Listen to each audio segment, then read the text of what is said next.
Vamos a meternos de lleno en una época fascinante y, la verdad, muy convulsa de la historia de España, el reinado de Alfonso XIII. Un periodo que empezó con un montón de promesas, con la esperanza de modernizar un país que venía de una crisis tremenda. Pero, ¿qué pasó? ¿Cómo se torció todo hasta acabar en el colapso de la democracia? Pues de eso vamos a hablar hoy. Vale, esta es la hoja de ruta. Arrancamos con una nación en plena crisis de identidad. Veremos los intentos de arreglo, el famoso regeneracionismo. Luego, cómo está ya todo por los aires en Barcelona, la crisis total de 1917, los golpes finales y la pregunta del millón. ¿De verdad era inevitable la dictadura? A ver, para entender todo lo que viene después, hay que viajar un momento a un año clave, 1898.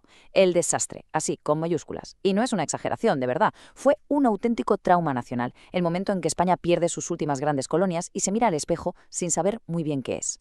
Y es que perder Cuba, Puerto Rico y Filipinas, fue mucho más que una derrota militar. Fue como si al país le arrancaran el alma. De repente España se sumerge en una crisis brutal, una crisis de identidad, política, moral, de todo. La gente se preguntaba, ¿qué hemos hecho mal? ¿Quién tiene la culpa de esto? Y de todo ese caos, de esa sensación de fracaso, surge una corriente de pensamiento potentísima, el regeneracionismo. La palabra ya lo dice todo, ¿no? Regenerar, curar, arreglar un país que parecía completamente roto. Pero, ¿qué era exactamente esto del regeneracionismo?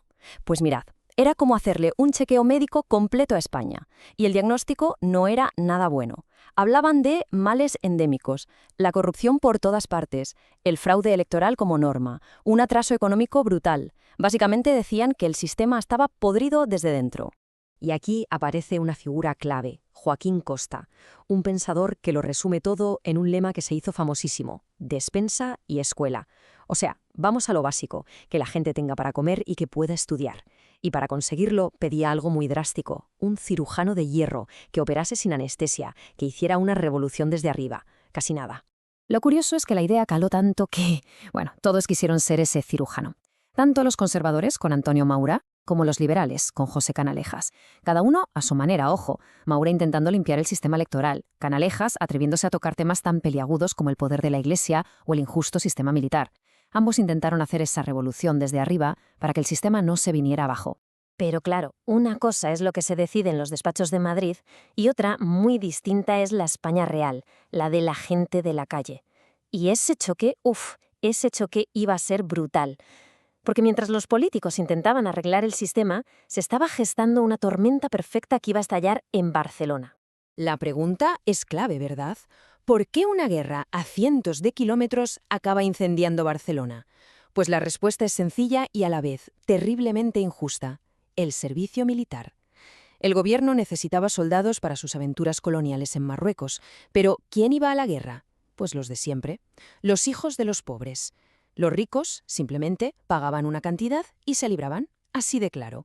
Esta frase de una asamblea obrera de la época es demoledora. Lo dice todo. Solo los obreros hacen la guerra que los burgueses declaran. Es que no se puede explicar mejor la rabia. Esa sensación de que unos pocos se beneficiaban de la guerra mientras otros ponían los muertos. El cabreo era monumental. Y la cosa se descontroló rapidísimo. Empezó como una huelga contra el envío de más tropas, pero en cuestión de horas, Barcelona era un campo de batalla. Barricadas, la ciudad paralizada y algo muy significativo, una explosión de violencia contra la Iglesia. Se quemaron decenas de conventos e iglesias. La respuesta del gobierno fue declarar el estado de guerra y aplastar la revuelta a sangre y fuego. El balance fue terrible, más de 100 muertos. Pero la represión fue incluso más allá. Y aquí viene uno de los puntos más oscuros: la ejecución de Ferrer y Guardia, un pedagogo anarquista al que acusaron sin pruebas sólidas de ser el cabecilla. Aquello fue un escándalo internacional y provocó la caída del gobierno de Maura. La herida que dejó la Semana Trágica fue inmensa. Si en 1909 el sistema mostró unas grietas muy serias, en 1917 el edificio se vino abajo. Fue el año en que todo se rompió. El detonante, curiosamente, fue algo externo: la Primera Guerra Mundial y sus consecuencias económicas para una España que, aunque era neutral, sufría la inflación y la escasez. Y es que en 1917 se da una situación increíble. Al gobierno se le abren 3 frentes a la vez. 3. Por un lado, los militares, descontentos, montan sus propias juntas de defensa. Por otro, los políticos, que exigen una reforma total de la Constitución. Y por si fuera poco, los grandes sindicatos, UGT y CNT, que convocan una huelga general revolucionaria para tumbar directamente el régimen. Una auténtica tormenta perfecta. El gobierno consiguió parar el golpe, sí. ¿Cómo? Pues usando al ejército para reprimir duramente la huelga obrera. Pero fue una victoria que supo a derrota.